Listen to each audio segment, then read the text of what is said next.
दोस्तों, जैसे आपको पता है कि विसर्ग संधि करते समय हमें घोष और अघोष वर्णों का ज्ञान होना जरूरी है। तो आज हम इसी में घोष और अघोष वर्णों के बारे में जानेंगे। तो आपको पहले पूरी वर्णमाला लिख लेनी है।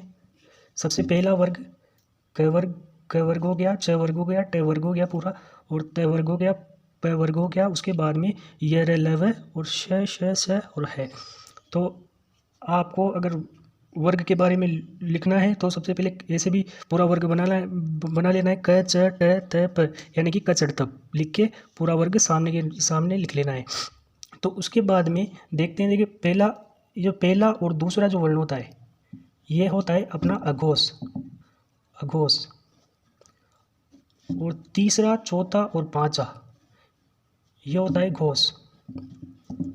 इसी प्रकार ये नीचे भी पहला और दूसरा होगा अपना अघोष, तीसरा, चौथा, पांचवा ये भी होगा, ये होगा घोष।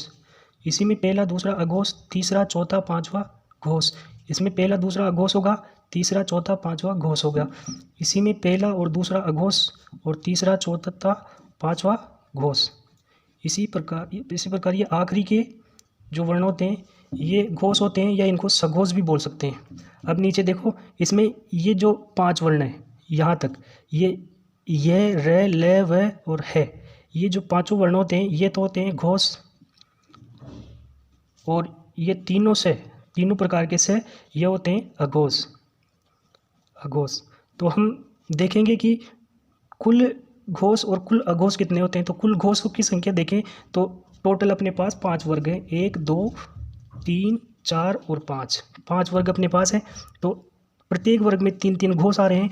तो 5 का 5 वर्ग है तो तीनों पंजे 15 तो इसमें हो गया, और ये र ल व है 5 ये हो गए।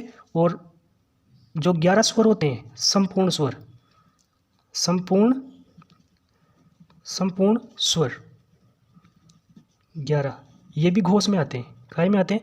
घोष में आते हैं। तो इनको जोड़ने पर अपने पास आएंगे ये 5 10 11 और ये 3 31। टोटल घोष वर्ण की संख्या होती है अपने पास 31। तो अघोष वर्णों की संख्या कितनी होगी? तो अघोष में देखो 2 4 6 8 10 यानी कि 2 पंजे 10 तो ये हो गए, और तीनों सा आ गए अपने पास।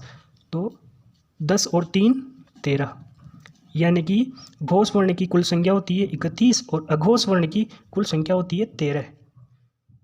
इसी प्रकार